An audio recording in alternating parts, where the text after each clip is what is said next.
Chairman Michael Guest of Congressional Ethics as well here, hanging out, man. How you doing? Good to see you, Tim. Randy, good to see you as well. Nice to see you. I'll sign off so he can talk to you, but hope you're making the best of this while we wait for the Democrats to get some sanity back and start fighting for Americans and not illegal immigrants. Well, that's one thing in short supply in D.C. is common sense, morals, and values. So maybe they'll get things back up and running, and we can get back to work. That sounds good. Good seeing you, sir. And I will see you soon. Congressman Randy Fine, thanks for joining us. Joining us now, Congressman Michael Guest, who is the chairman of the Ethics Committee. Boy, do I have a lot of questions for you, not just about Shutdown, man. You give me the Ethics Committee guy. Because, look, I just feel like, I mean, where do you have the hardest job in Congress? Because, and you're probably second hardest behind Mike Johnson. Yes. Okay, I'll give you that. But also you take a look because you're going to be criticized, and I want to get through some of the things that we didn't prep for this, by the way, so I'm going to hit you with some stuff here. No, not really. But you're probably heavily criticized for not going after Democrats, but you can't because there's a lot of stuff that I think is ethically wrong, but it's not ethically wrong according to the rules of Congress. You can say a lot of nasty stuff, and people can't come after you. Go ahead.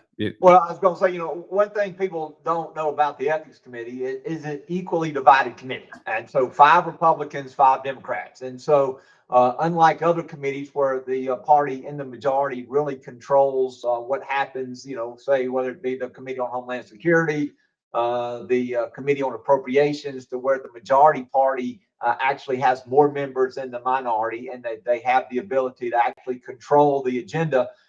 Ethics has always been a equally divided committee, and so that does require that rare bipartisanship to get members from the other side to be critical of their own member.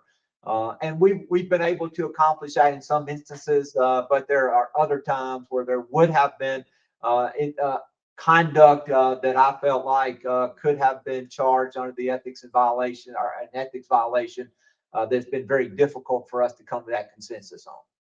So that's something that a lot of people need to know, is that because it's 5 and 5, the Democrats. It takes a lot. I think a lot of people would agree for a Democrat to turn on a Democrat, where we actually have morals and values, and actually when more people do something wrong, we say they did something wrong. That's right. Yeah. And look, I think we should hold each other accountable. Look, if Republicans do something wrong, Republicans shouldn't turn a blind eye to that. But it should be a two-way street. And what we've seen, at least recently, it seems like that it has become more difficult for Democrats to want to hold other Democrats accountable for their conduct.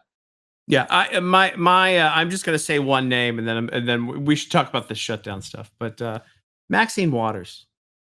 I mean, Maxine Waters, Ilhan Omar. There are numerous members of Congress who have said and done things that I would consider to be outlandish, but who have not been brought forth with any ethical charges. Leave it at that, and I have to be very careful about what I can say and what I can't say. Again, not trying to be coy to you. No. Or your listeners, but it's as a member of the Ethics Committee, we are very limited in the amount of information that we can disclose. Yeah, and I'd imagine there's a lot there. I wasn't going to get into deep things and all the things that you can see what I yell about on my ex once in a while. You just have your staff take a look at it and be like, oh, he's talking about Ilhan and the thing again with the stuff. But no, it's got to be a very difficult position, and it's kind of, to me, it's shameful on the Democrats' part when you have a member who's calling for violence against the opposing party, openly calls for violence against the opposing party, and then they can't, not even 1 of 5 can be like, okay, maybe. Well, a recent resolution in light of Charlie Kirk's passing, the number of Democrats who refused to support that. It was a resolution that did 2 things. One, it talked about some of the major accomplishments that Charlie had given to our country. But the second part is it condemned political violence, and we had Democrats, more than half of the Democrats either voted against it or did not vote for the resolution at all, which is in stark contrast to every Republican who voted to condemn violence in light of the state representatives and state senators in Minnesota who were killed. And so it kind of goes to show that, hey, Democrats are great about talking about bringing down the temperature, but when it actually comes to voting for that, they're not willing to put their money where their mouth is.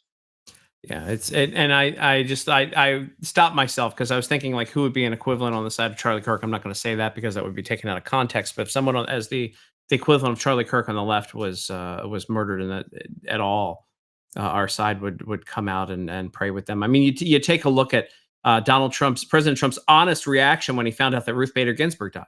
Yeah, Um, he was truly heartbroken. The guy, he was like, we didn't agree on much, but like you could see just physically he changed and was sad. And you don't see him like that. It was a rare moment where you see him. Yeah, he actually let his guard down, and you're right. I mean, if you look at the policies that the president and Ruth Bader Ginsburg, the policies that they agreed with would be a very small. You could probably put her on count on one hand. But he understood her sacrifice as a public servant, what she had done for this country, and he had very kind words to say about that. And you don't necessarily see that kindness reciprocated by Democrats to Republicans. You can't, and you can't deny the service that a lot of these, like, I mean, didn't agree with her, but she wasn't a bad person, and people, don't deserve the worst. We shouldn't be celebrating death. Anyway, all right, enough of that. Let's get to the lighter stuff. Like no one getting services because the Democrats have shut down this country. This is bad. This shutdown is bad, and this shutdown is completely because the Democrats want to do basically two things: one, give free stuff to illegals who they hope can eventually vote for them, and two, get their propaganda machine back up and rolling with NPR and PBS, right? That's right. This is clearly a political shutdown. This is not over policy. The Democrats have tried to make it over policy, particularly the expanding the Obamacare enhanced subsidies that will expire at the end of the year. But look, these are policies that the Democrats put in place. These are things in which the Democrats set when these expiration dates would occur. These were supposed to be temporary in light of COVID. Now we see that they want to make these permanent. The cost of that would be over $500 billion. And so the Democrats are asking for $500 billion in new funding to keep the government open for a mere 7 weeks. You're right. Much of the healthcare, or some of the healthcare that they're talking about, would go to illegal aliens. And so this is not a shutdown where they have a key issue that they really disagree with. They're just throwing a bunch of things at the wall, hoping that they can make something stick.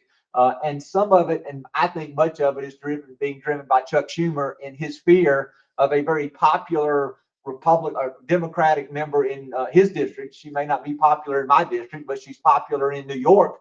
Alexandria Ocasio-Cortez, who is threatening to primary Chuck Schumer for his U.S. Senate seat. And I think that has driven the narrative that we see today. That is wild. I didn't even think about that in the grand scheme of things. How do you think? I mean, look, I think you're a pretty popular congressman yourself. How do you think AOC got to where she is, like popularity wise? Is it a social media thing? You think? Yeah, that and look, she's well spoken. If you listen to her interviews, again, we can disagree with what she's saying, but she is well spoken. I think she comes across in a group very well. I've had the chance to meet her and speak with her. Again, we didn't talk about policy, just had a chance to see her before, have carried on conversations with her. And I could see how on the campaign trail she would really resonate with voters. She's very passionate about what she believes in. She has really taken social media and used that to her advantage. And she's been extremely well able to raise funds to run her campaign. If you look at the amount of money that she's able to raise, but just by sending out an email, she is very well funded as well. So that puts her in a unique position, particularly unique position to challenge Chuck Schumer if he continues to kind of fall out of grace with the left-leaning organizations within the Democratic Party. Yeah, it's wild. The whole thing is unique. When I saw her when she first came in, not to be a little tongue-tied here, I knew she was going to be around forever. I mean, Yeah. this is just one of those, like, we're never going to be rid of her. I know everybody's like, oh, we should be able to get her out of her office. No, no, no. Nope. Yeah, yeah, her district will put her there as long as she continues to run. And she does have, aspirations for higher office, whether that be U.S. Senate, whether that be the White House. I don't believe that she could be elected president, but I do believe that she could be elected United States Senator in New York. I mean, if that's something that Chuck Schumer was able to do, something that Hillary Clinton was able to do, I think clearly that Alexandria Ocasio-Cortez has a following in that state. And if she chooses to do so, she could very likely take Chuck Schumer out, which would be, definitely a blow to Chuck Schumer's ego. Yeah, but she'll be in for another 100 years. It's similar to me when I take a look over at California because they're basically the same state. You've got Adam Schiff, who was able to very easily walk into a Senate seat, and you had Kamala Harris, who, I mean, when you compare the two between her and AOC is a scholar when she's speaking. Yeah, if you look at those two and compare those two, I mean, clearly you've got to give the advantage to Alexandria Ocasio-Cortez. Again, well spoken. She understands her message. She understands who she's talking to, and she directs that message toward those individuals. Again, as conservatives, we disagree with probably everything that she says, but she's passionate, she's well spoken, and she is well thought of within her district there in New York.